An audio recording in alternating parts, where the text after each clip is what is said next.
2026. Je suis votre frère, le pasteur Odar Biomatidi. Je représente la mission mondiale pour les salut des âmes.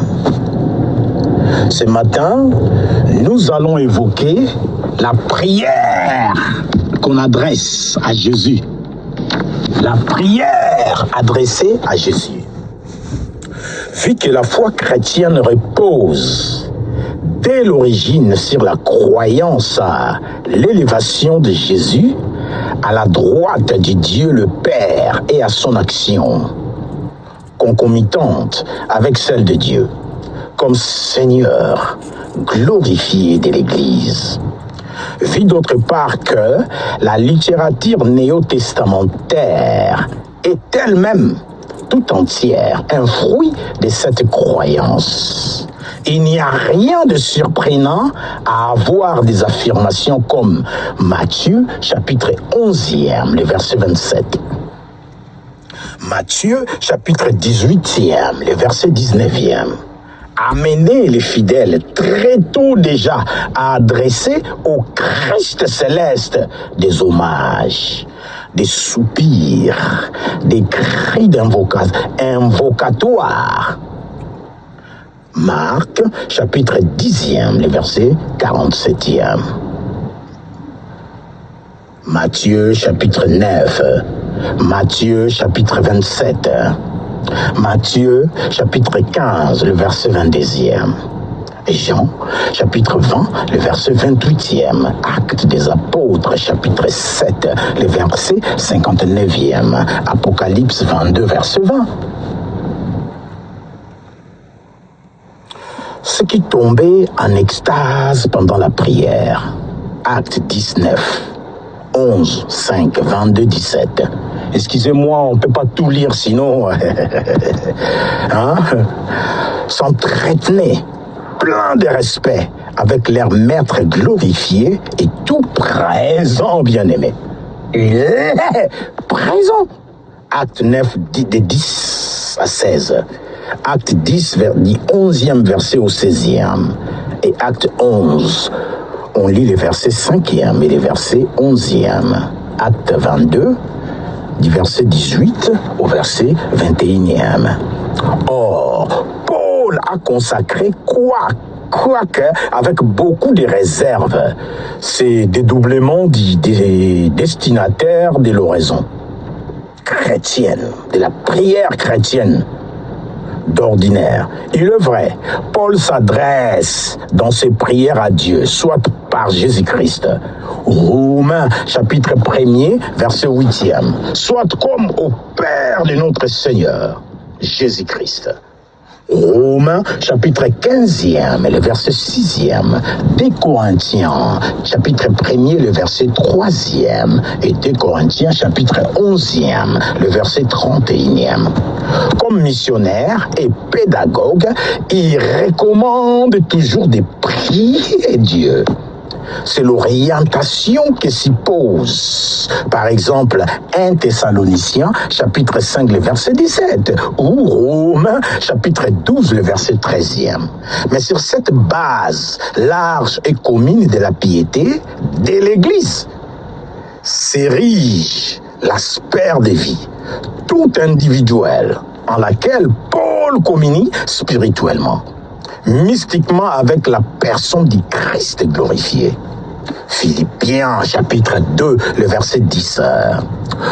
Auteur pour l'apôtre des visions des Corinthiens chapitre 12, verset 1 et des révélations particulières. Des révélations particulières. Galates chapitre 1er, le verset 12e. Galates, chapitre 2e, le verset 2. Des Corinthiens, chapitre 12, le verset 1er. Et 1 Thessaloniciens, chapitre 4, le verset 15e. Le verset 15e.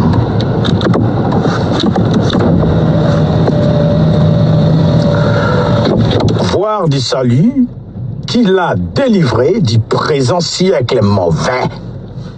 Les salis qui les délivre du présent siècle mauvais. Galates, chapitre 1er, les versets 4e. Néanmoins, la prière polynéenne au Christ demeure infiniment discrète, austère et sobre, vu que tout comme la prière de Jésus lui-même, elle n'a d'autre objet que l'accomplissement de l'œuvre divine du salut dans le monde. L'accomplissement de gagner les âmes dans le monde.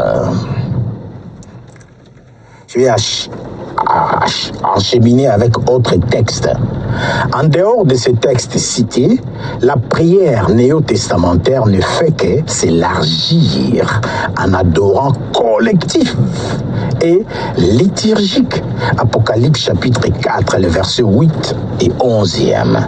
Apocalypse chapitre 5, le verset 9 et 14.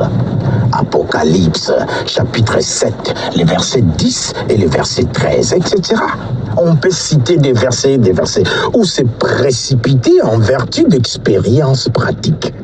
Quant aux conditions de l'exaucement, Jacques, chapitre 1er, versets 5 et 7. Chapitre 4, les versets 2 et 4. Et chapitre 5e, les versets 13e et les versets 18e. 1 Jean, chapitre 3, les versets 21. 1 Jean, chapitre 5, les versets 14 et 16. Entretien personnel et acte de coopération des hommes et de l'Église avec Dieu. Cette prière faite d'humilité, de confiance, de charité, forme la source régénératrice et critère de toute prière chrétienne, parfaitement équilibrée, tendant entièrement à la réalisation du royaume de Dieu, simple et accessible à tous. Elle exclut comme égocentrique et périmée et la grossière oraison et démoniste. Et quand elle s'affirme à l'état pur, la savante et difficile ascension mystique des aristocrates vertueuses de la vie et de la pensée religieuse. C'est tout, bien-aimé, à propos de la prière. C'est tout, bien-aimé, à propos de la prière. On gêne, on cherche Dieu, on se prive, on se discipline. Hein? La prière, c'est l'école de discipline. C'est l'école de la soumission. C'est l'école de l'intimité avec le Seigneur.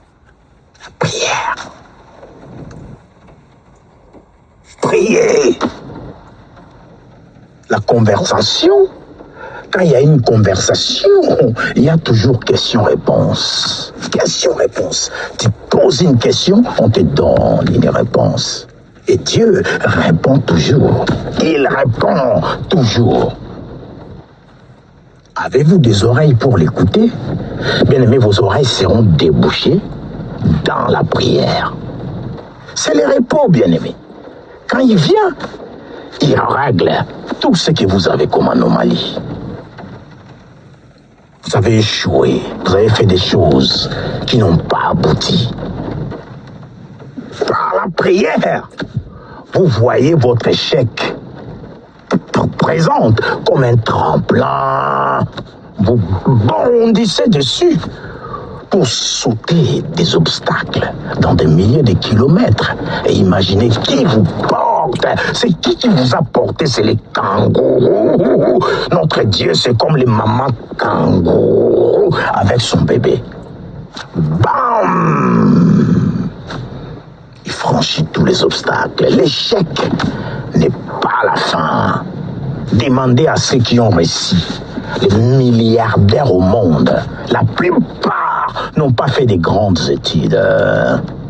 La plupart On dit batailler des échecs en échecs jusqu'à la perfection ou jusqu'à ce qu'ils ont rencontré Yah sur leur chemin, jusqu'à ce qu'ils ont croisé les monarques de l'univers sur leur chemin.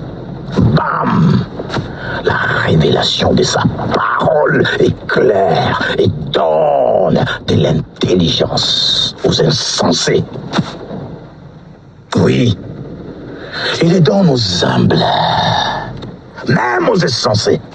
Vous écoutez la parole et que cette parole vous régénère pour devenir sensible à l'éternel Dieu des armées. Ils ont échoué plusieurs fois. Donc l'échec devient aussi un chapitre.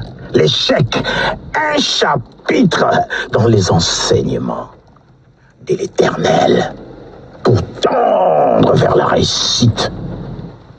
Au nom puissant de Jésus, je suis toujours votre frère, le pasteur Rodar Biomatidi de la mission mondiale pour le salut des âmes.